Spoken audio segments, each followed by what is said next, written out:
হঠাৎ করে একদিন আপনি দেখলেন আপনাকে বাড়ি থেকে পুলিশ তুলে নিয়ে চলে গেছে, এদিকে আপনি কিছু করেনই। কারণটা বলার আগে সবার কাছে একটা রিকোয়েস্ট, ভিডিওটা ইনফরমেটিভ মনে হলে কোনো একটা রিয়াকশন দিয়ে যাবেন। এই মুহূর্তে আপনার কাছে আপনার কটা সিম রয়েছে?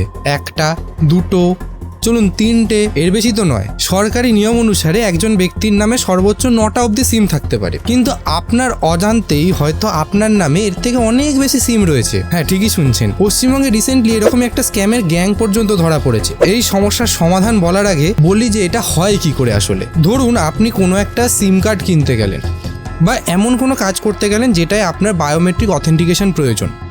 এবার আপনি সেই দোকানটায় যাওয়ার পর আপনি বায়োমেট্রিক দিচ্ছেন। এবার দোকানদার বিভিন্ন রকম অছিলায়, যেমন ধরুন বলছে যে ইন্টারনেট কানেকশন নেই বা কোনো টেকনিক্যাল গ্লিচ হচ্ছে, এই বাহানা দিয়ে আপনাকে দিয়ে বারবার বায়োমেট্রিক অথেন্টিকেশন করাবে। এবার আপনি ভাববেন এ তো নর্মাল ব্যাপার, ঠিক আছে, টেকনিক্যাল প্রবলেম হতেই পারে। কিন্তু না, এর পেছনেই আপনার নামে হয়তো বিভিন্ন কোম্পানির সিম রেজিস্টার করা হচ্ছে, এদিকে আপনি জানতেও পারছেন না। আর সেই সিমগুলো এই সকল অপারেটররা বা দোকানদাররা কিছু গ্যাংকে বিক্রি করে দেয়। সেই গ্যাংগুলো আবার ফার্দার বিভিন্ন রকম ক্রাইম করার কাজে এই সিমগুলোকে ইউজ করে। এবার আলটিমেটলি ধরুন আপনার নামে রেজিস্টার্ড সিম দিয়ে কোনো ক্রাইম হলে পুলিশ তো এসে আপনাকেই ধরবে।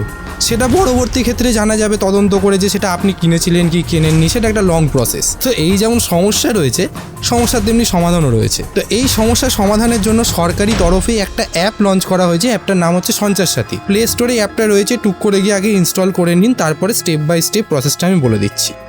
অ্যাপ ইনস্টল হওয়ার পর যখন আমরা অ্যাপটাকে ওপেন করে নেব,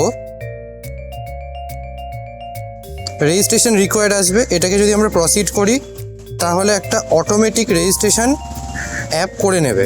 এইখানে আপনার বেসিক ডিটেলসগুলো দিয়ে দেবেন, অটোমেটিক ভেরিফিকেশান হবে একটা।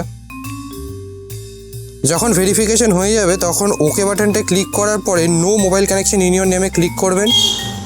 এইখানে দেখুন আপনার নামে যে কটা মোবাইল নাম্বার রেজিস্টার করা আছে সেইগুলো এখানে দেখিয়ে দেবে।